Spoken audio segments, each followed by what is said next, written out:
It was time consuming.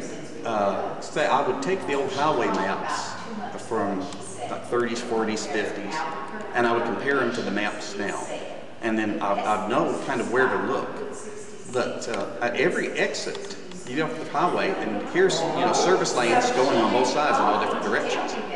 In Oklahoma, in some states, you could tell Route 66 easily because it was concrete, and the newer service road is asphalt.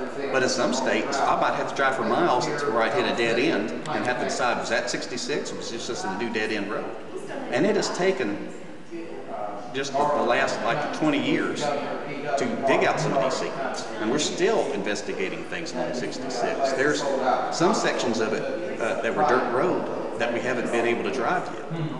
That, it's on private property, and friends of me, myself and friends, I can't say that.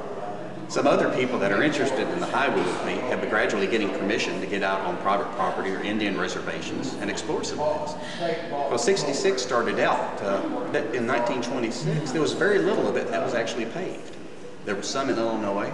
There was a few short miles in Mexico and California. Most of it was dirt, gravel, or even just some ruts across, the prairie.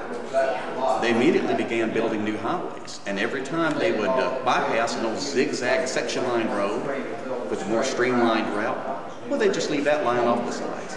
And there is 75 years of cast-off Route 66 along that you just, if you know where to look, you can find a lot of highway history. And that's been kind of a specialty of mine, is researching and writing articles that tell people how to find these old sections.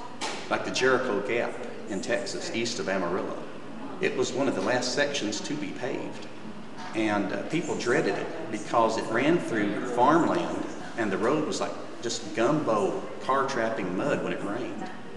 And it's all still there. Some of it is on private property, but most of it's drivable. And that was one of my favorite things, to be able to find all that and to write about it. And now I talk to people and they say, well, we used your directions to go drive the Jericho Gap, so that pleases me.